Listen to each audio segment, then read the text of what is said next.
Olá, mãe que me acompanha aqui no canal Renascendo Após a Maternidade. Hoje eu vou responder uma pergunta que sempre me fazem. Como sobreviver a 2 puerpérios seguidos? Será que é possível? Vem comigo que eu vou te contar 3 dicas para que você consiga ter o mínimo de tranquilidade que é possível tendo 2 bebês dentro de casa, em faixa etárias diferentes, mas ainda assim muito próximos. Vem comigo que eu tenho algumas dicas que eu mesmo tive que vivenciar e quero passar para vocês.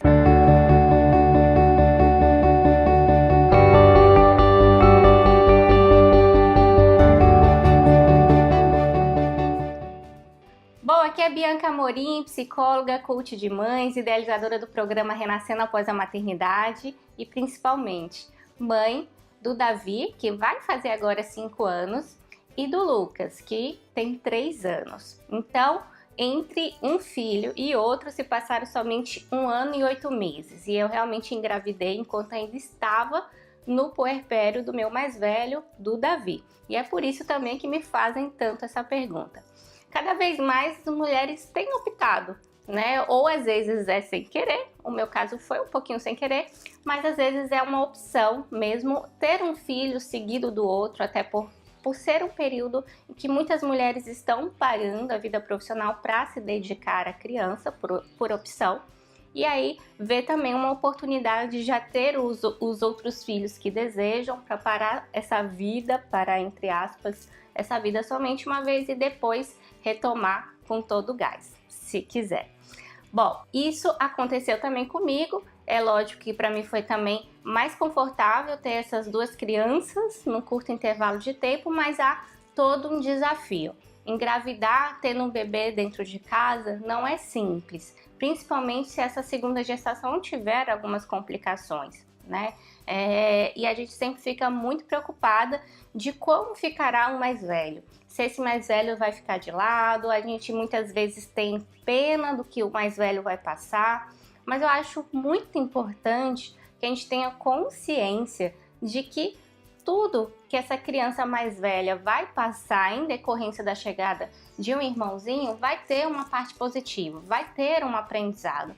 E claro, também vai ter algo que não vai ser tão legal, que se a gente pudesse, a gente não faria com que os nossos filhos sentissem aquilo. Mas tudo há de se ter um lado bom, há de se ter um aprendizado, e eu penso que é muito positivo para essa criança, desde pequenininha, aprender a ter outro serzinho ali pequenininho, crescendo junto com ela, né? Dividindo tudo dela, e há todo um aprendizado nessa questão da divisão.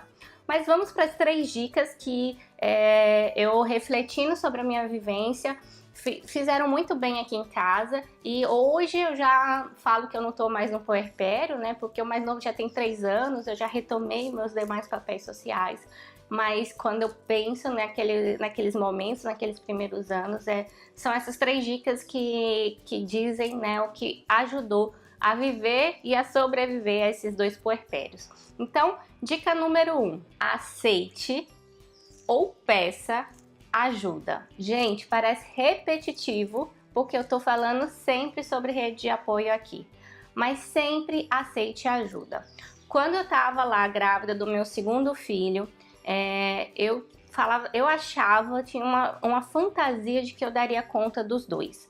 O Davi, como minha rede de apoio, ficava meio período na creche, né, na escola.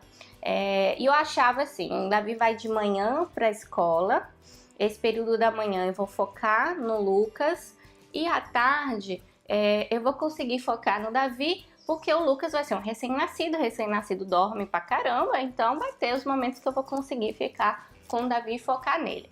E assim fui. Isso aconteceu também porque eu tinha um preconceito com relação a ter babá. Eu não achava aquilo legal, eu achava que era uma terceirização. Existia uma série de preconceitos que vinha desde a primeira maternidade que eu nunca teria uma babá. Fui levando isso. O Lucas nasceu e eu me mantive lá. Não preciso de ajuda, só a escola vai ser o suficiente. E logicamente o Davi, no período da tarde que estava em casa, ficava de lado, de escanteio, porque realmente eu não tinha como ficar com ele, eu estava dando muita atenção para o Lucas. E aí eu tive, né, que morder a língua e falar, vou realmente contratar uma babá. Ok, não precisa ser somente a babá, poderia ser uma avó se eu tivesse uma avó morando perto, um tio, uma tia se eu tivesse esses familiares, um primo, alguém que me apoiasse. No meu caso, que moro longe da família, foi necessário contratar uma babá, que foi uma pessoa que me ajudou muito, ficou comigo por muito tempo. Também foi muito positivo para ela poder ficar com o mais novo e eu conseguir dar atenção para o mais velho no período que ele estava em casa. Então, é preciso aceitar a ajuda de quem te oferecer ajuda, que às vezes a gente dispensa, né? Por não ter intimidade ou por achar que a pessoa tá falando da boca para fora. Gente, alguém falou, quer ajuda? Quero. Já responda, quero ajuda. Se ninguém te ofereceu ajuda, porque também tem essas pessoas que não se tocam, que precisam ajudar uma puérpera, peça ajuda. Se você tá aí maquinando algumas pessoas que de repente podem te apoiar nesse momento, ainda que seja focado no mais velho, peça ajuda, que vai fazer toda a diferença. Dica número 2. Se você não prestar atenção no que eu tô te falando, você vai confundir os termos, mas a dica número 2 é proporcionar autonomia para o seu filho mais velho. E aí é a autonomia, não é independência, você não vai emancipar o seu filho de 1 ano de idade, de 2 anos de idade, você não vai puxar para que ele faça coisas que estão além da sua idade, não. Proporcionar autonomia é deixar com que ele faça coisas que são condizentes da idade dele, mas que muitos pais não o fazem por não perceber, né, muitas vezes que essa criança que ainda é pequenininha está crescendo, está deixando um pouquinho de ser bebê e virando uma criança. Então, por exemplo, se alimentar sozinho é uma coisa que os pais geralmente demoram muito tempo para proporcionar para a criança. Só que desde 1 ano, mais ou menos, essa criança já começa a criar uma coordenação para levar o alimento à boca. Só que ela começa, né? Ela precisa de um período para ela refinar essa coordenação motora e realmente conseguir fazer essa movimentação sem fazer a maior sujeira do mundo. Só que ela não vai desenvolver isso se ela não passar por esse primeiro momento de sujeira. Então, se você conseguir proporcionar algumas pequenas autonomias desde a sua gestação do mais novo, já vai ser um período aí de aprendizado e que talvez os maiores percalços sejam passados ainda sem esse mais novo estar aí para ser mais uma criança, né? Algumas coisas você só vai conseguir proporcionar essa autonomia quando o mais novo já tiver nascido, mas ainda assim, ainda que dê um trabalho inicial até essa criança conseguir promover essa autonomia, vale a pena, porque você ainda tem um longo período para lidar com 2 crianças pequenas. Bom, o que a gente pode propiciar de autonomia para essas crianças? É claro que isso vai variar de idade para idade, mas, por exemplo, a partir de 1 ano de idade, essa criança já começa a conseguir se alimentar sozinha sem jogar o prato para cima, tá? Ela já consegue colocar a colherzinha na comida e levar à boca, ela vai se perder um pouco, vai sair para fora, mas ela precisa fazer isso para que ela vá aprendendo a se alimentar corretamente. Beber água, pegar água dependendo de como for o filtro, se o filtro for baixo, beber água em copo aberto, que são coisas que a gente demora muito, até pela nossa cultura da mamadeira, a gente demora muito para tirar a mamadeira quando entra, né, com mamadeira, a gente demora muito para propiciar que ela entenda como faz o mecanismo de virar o copo e beber o copo no bocal aberto. Outra questão que eu fiz aqui em casa foi tirar do berço cedo, o que propiciava a mobilidade dele ir e vir, inclusive nas madrugadas, se ele acordava, ele poderia ir para o meu quarto e ele fazia isso muitas vezes. Que mais? Andar, né? Andar mesmo, não ficar tanto no colo.